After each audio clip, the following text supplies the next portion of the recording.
ఏం మాట్లాడుకున్నారు అంటే సిఐ ప్రసాద్ అలానే రామ్ పుల్లయ్య ఏం మాట్లాడుకున్నారనే ఆడియో ఇప్పుడు ఒకసారి విందాం. హలో సార్ నమస్తే సార్. నమస్తే సార్ నా పేరు రామ్ పుల్లయ్య. జేసీ ప్రభాకర్ రెడ్డి గారిది ఒకసారి నెంబర్ చెప్తారు సార్ మాకు? మీరు రాంపులేనా? అవును సార్. యా ఊరు? తాడిపత్రి సార్, అంబేద్కర్ నగర్. నేను చెప్పాను నీకు. అవునవును, ఆయన బెదిరిస్తున్నాడు, మీరు కంప్లైంట్ ఇస్తా కానీ కంప్లైంట్ కట్టరు కదా మీరు, అందుకని నెంబర్ అడుగుతున్నా. ఏమంటాడు ఆయన? ఫోన్ చేసి నీ కథ చూస్తా అంటున్నాడు. ఎవరు? జేసీ ప్రభాకర్ రెడ్డి. ఎవరిని? నేనా? ఆయన కథ ఆయన ఏం కథ చెప్తాడో మళ్ళా ఫోన్ చేసి అడుగుదాం అనుకుంటే ఫోన్ లిఫ్ట్ చేయడం లేదు, వేరే వాళ్ళతో చేపించినారు. ఆయన నెంబర్ మీరు తమరు చెప్తే ఏం కథ చూస్తాడో కూడా. అంతే కదా సార్? నీకు నంబరు? అవును కదా. ఎవరు నువ్వు? వచ్చి పోలీస్ స్టేషన్ గురించి కంప్లైంట్ ఏం మాట్లాడుతున్నావు? తెలుగు తెలుగు. అవును, తాడపత్రి టౌన్ సిఏ గారు కదా. ఏమి ఇంకా వేరేదేముంది? నేను నువ్వు పెట్టుకున్నటువంటి సర్వెంట్ కాదు. ఇంకెవరు? సర్వెంట్ కాదు. ఇంకెవరు? మీరు సర్వెంట్ అనుకుంటా? మీరు సర్వెంట్ కాదు అంటున్నారు, మీరెవరు? నేను ఇన్స్పెక్టర్ని. అవును, ఇన్స్పెక్టర్ గారు. ఇన్స్పెక్టర్ని.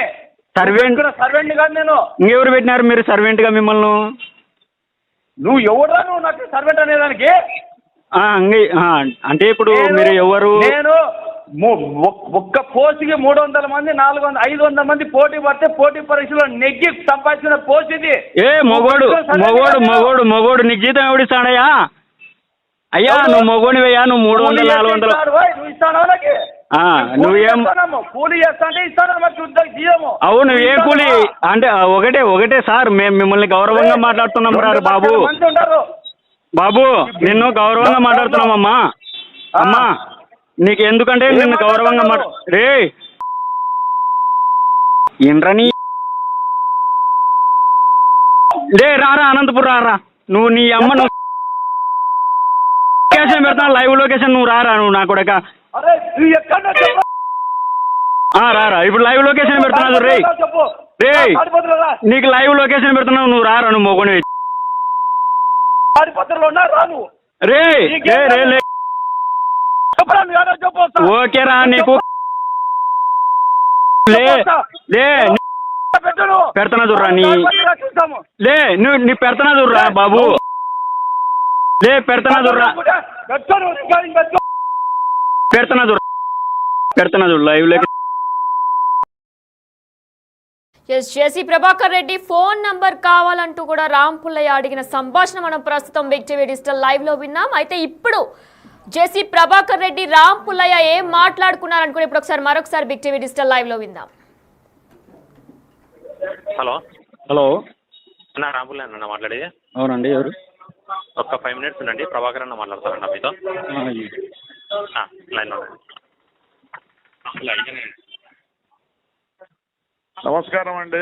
నమస్కారం అండి, చెప్పండి. నేను జేసీ ప్రభాకర్ రెడ్డి మాట్లాడేది. నేను రామ్ పుల్లయ్యని మాట్లాడుతున్నా, చెప్పండి. చెప్పేదేం లేదు, కనీసం మీటింగ్ రాయంటే కూడా రాలేవా తమ్ముడు? మీటింగ్ అనేది గౌరవపూర్వకంగా ఇప్పుడు 40,000 ఇండ్లు మీవే అంటారు, మీవే కదా. తాడపత్రి నియోజకవర్గంలో 40,000 ఇల్లు మీవే అంటారు కదా. ఎక్కువ మాట్లాడద్దు. ఎవరు? నేను గౌరవంగా మాట్లాడుతాను. మేము గౌరవంగానే మాట్లాడుతున్నది. పెట్టారా? నేను చూసుకుంటాలే. చూసుకో. తాడిపత్రిలో సంచలనం రేపుతున్న ఈ ఫోన్ ఆడియోస్ జేసీ ప్రభాకర్ రెడ్డి, సిఐ ప్రసాద్లతో విడివిడిగా వైసీపీ నేత రామ్ పుల్లయ్య మాట్లాడిన సంభాషణ మనం ఇప్పటివరకు కూడా బిగ్ టీవీ డిజిటల్ లైవ్ లో విన్నాం. అయితే ఇదే అంశానికి సంబంధించి మరింత సమాచారం మా ప్రతినిధి యోగానంద్ ఫోన్ ఇన్ ద్వారా అందిస్తారు. యోగానంద్, మనం చూసుకున్నట్లయితే రామ్ పుల్లయ్య, జేసీ ప్రభాకర్ రెడ్డి అలానే సిఐ ప్రసాద్ ఇద్దరితో కూడా వాగ్వాదానికి దిగినట్లు కూడా తెలుస్తుంది. అసలు ప్రధాన కారణాలు ఏంటి అంటే జేసీ ప్రభాకర్ రెడ్డి నంబర్ కావాలంటూ కూడా ఆయన వాగ్వాదానికి దిగినట్లు తెలుస్తుంది సిఐ ప్రసాద్ తో. మరి ప్రధాన కారణాలు ఏంటి? తాడిపత్రి మనకి ఈ పేరు వింటే జేసీ వర్సెస్ కేతిరెడ్డిగా కూడా మనకి ఎప్పుడు టక్కును గుర్తుకొస్తుంది. కానీ నిన్న మాత్రం అయితే జేసీ ప్రభాకర్ రెడ్డి ఫోన్ నెంబర్ కావాలని ఏకంగా ఒక సీఐకి ఫోన్ చేసి దాదాపు దుర్భాషలు ఆడే సీఐని రెచ్చగొట్టి ట్రాప్ లో పడే విధంగా కూడా వ్యక్తి చేశాడు. రామ్ పుల్లయ్య అనే ఒక సామాజిక కార్యకర్త ముసుగులో ఉన్న ఒక వ్యక్తి అంటూ కూడా పెద్ద ఎత్తున ఆరోపణలు వినిపిస్తూ ఉన్నాయి.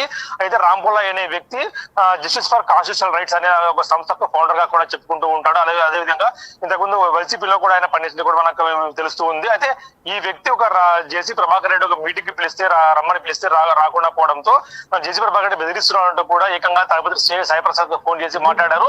ఆ ఫోన్ చేసి మాట్లాడడంలో ఒక ఇద్దరి మధ్య చిన్న వాగ్వాదం కాస్త పెద్ద ఎత్తున చెలరగి ఇద్దరు బూతులు తిట్టుకునే వరకు వెళ్ళింది. ముఖ్యంగా ఇందులో పూర్తిగా కూడా ట్రాప్ లో పోలీస్ సాయిప్రసాద్ ని ట్రాప్ లో పడేశారంటూ కూడా మనకి పెద్ద ఎత్తున సమాచారం కూడా వస్తుంది. మనకు తిరుపతిలో కూడా ఇదే గుసగుసలు వినిపిస్తున్నాయి. ఎందుకంటే ముందుగా సీఎస్ సాయిప్రసాద్ చూసుకుంటే మామూలుగా పోలీసుల కృష్ణ వినపడే మాట చాలా మెతక మనిషి అనే ఒక వైఖరి కూడా ఉండేది. అయితే ఇలాంటి సీఏ రెచ్చగొట్టించి అదే పనిగా కావాలి రెచ్చగొట్టించి ఈ విధంగా మాట్లాడించేట్లు చేశామంటూ కూడా రాంప్రసాద్ పై పెద్ద ఎత్తున తాపత్రుల్లో కూడా ఆరోపణలు వినిపిస్తూ ఉన్నాయి. అయితే ప్రస్తుతం రాంప్రసాద్ తాపత్రులు లేకుండా అనంతపురంలో ఉన్న కూడా ఉన్నారో తెలుస్తుంది. అయితే ఈ ఫోన్ సంభాషణ పూర్తిగా తాపత్రుల్లో కూడా వైరల్ గా మారని చెప్పచ్చు. రాజకీయ వర్గాల్లో కానీ ఇటు సామాజిక వర్గాల్లో కూడా పెద్ద ఎత్తున కాల్ రికార్డింగ్ కూడా పెద్ద ఎత్తున దుమారం చెలరేగింది. దీనిపై జిల్లా ఎస్పీ కూడా విచారణ జరపాలంటూ కూడా సిఐ సాయిప్రసాద్ కూడా పిలిపించుకొని మాట్లాడుతామని తెలుస్తుంది. అయితే ఇందులో ఉన్న ప్రధానంగా వినిపిస్తున్నది అదే పనిగా సిఐని కావాలని రెచ్చగొట్టి ఆ కాల్ రికార్డింగ్ ఏదైతే ఉందో దాన్ని సోషల్ మీడియాలో వైరల్ చేసుకునేందుకు రామ్ పుల్లయ్య అనే వ్యక్తి అదే పనిగా పన్నా అంటూ కూడా మనకు పెద్ద ఎత్తున తాపతుల్లో కానీ అనంతపురం రాజకీయ సర్కిల్లో కూడా వినిపిస్తున్న మాట. ఈ రామ్ పుల్లయ్య అనే వ్యక్తి జస్టిస్ ఫర్ కాన్స్టిట్యూషనల్ రైట్స్ అనే సంస్థ కూడా ఫౌండర్ అండ్ చైర్మన్ గా ఉండి ఐడి కార్డులు నిర్మించుకొని బ్లాక్ మెయిల్ చేస్తున్నాం అంటూ కూడా పెద్ద ఎత్తున ఆరోపణలు వినిపిస్తూ ఉన్నాయి. అయితే ఈ ఆరోపణల పట్ల పోలీసులు ఏ విధంగా సమాధానం చెప్తారనేది కూడా వేచి చూడాల్సింది. దీనిపై ఒక ఉన్నతాధికారులతో ఈ కాల్ రికార్డింగ్స్ పై దర్యాప్తు జరపాలని జిల్లా ఎస్పీ జగదీష్ కూడా స్పష్టం చేశారు. అదేవిధంగా ఈ సీఎస్ సాయిప్రసాద్ కూడా పిలిపించుకొని మాట్లాడుతున్నట్టు తెలుస్తుంది. అయితే ఇది సీఎస్ సాయిప్రసాద్ మనం రికార్డింగ్ చూస్తే ఎక్కడ కూడా ఆయన తప్పు లేదుగా కనిపిస్తుంది మనకి. ఎందుకంటే ఆ సీఎస్ సాయిప్రసాద్ కూడా మొదటగా ఎవరైతే జేసీ ప్రభాకర్ రెడ్డి ఫోన్ నెంబర్ నాలుగు ఎందుకుంటుంది అనకుండా అదే పరంగా ఇరికించి ట్రాప్ లో పడేసి రెచ్చగొట్టే విధంగా కూడా మాట్లాడించడం అనేది కూడా మనకు ఆరోపణలు వినిపిస్తూ ఉన్నాయి. అయితే ఈ ఆరోపణల పట్ల సీఎస్ సాయిప్రసాద్ ఏ విధంగా వివరించుకుంటారు అనేది కూడా మనకు తెలియాల్సి ఉంది వినయన. అదేవిధంగా రామ్ పుల్లయ్య అనే వ్యక్తి కోసం ట్రేసెస్ పనులు పడ్డారు. పోలీసులు అతను పిలిపించుకొని మాట్లాడించే పనిలో కూడా ఉన్నట్టు తెలుస్తుంది. అయితే ఈ మొత్తం కన్వర్జేషన్ లో జేసీ ప్రభాకర్ రెడ్డి అంతకు ముందు జేసీ ప్రభాకర్ రెడ్డితో కూడా ఈ రామ్ పుల్లయ్య అనే వ్యక్తి మాట్లాడారు. అదేవిధంగా ఒక మీటింగ్ కూడా రమ్మని చెప్తే కుల సంఘాల మీటింగ్ కు ఆహ్వానించి తెలుస్తుంది. ఆయన రాకుండా మీదే రాజ్యాంగ కథ అంటూ కూడా మాట్లాడి తెలుస్తుంది. దీనిపై జేసీ ప్రభాకర్ రెడ్డి సరే మళ్ళీ నిజంగా చూస్తా అంటూ కూడా ఫోన్ పెట్టివేయడం జరిగింది. ఈ రికార్డింగ్ ని అలాగే అదేవిధంగా సిఐ సాయిప్రసాద్ తో మాట రికార్డు రెండింటినీ కలిపి ఆ రామ్ పుల్లయ్య అనే వ్యక్తి పెద్ద ఎత్తున సామాజిక మాధ్యమాల్లో వైరల్ చేయడంతో ఈ విషయంపై దర్యాప్తు చేస్తున్నారు పోలీసులు వినయన. అయితే యోగానంద్ మనం విన్నట్లయితే రామ్ పుల్లయ్య ఇద్దరితో కూడా దుర్భాషలాడి మళ్ళీ ఆయనే రెండు ఆడియోస్ని కూడా సోషల్ మీడియాలో పోస్ట్ చేసినట్లు తెలుస్తుంది. మరి ఆయన పోస్ట్ చేయడానికి గల ప్రధాన కారణాలు ఏంటి? ఎందుకంటే సిఐ ప్రసాద్తో అలానే జేసీ ప్రభాకర్ రెడ్డితో కూడా ఆయన దుర్భాషలాడిన ఆడియో విజువల్స్ మనం విన్నాం. అయితే ఈ నేపథ్యంలో ఆయన మళ్ళీ దాన్ని సోషల్ మీడియాలో కూడా పోస్ట్ చేశారు. ప్రధాన కారణాలు ఏంటి? ఖచ్చితంగా ఇదంతా కావాలని ట్రాప్ మాదిరి కూడా కనిపిస్తూ ఉంది. పోలీసు వర్గాలు కూడా ఇదే చెప్తూ ఉన్నాయి.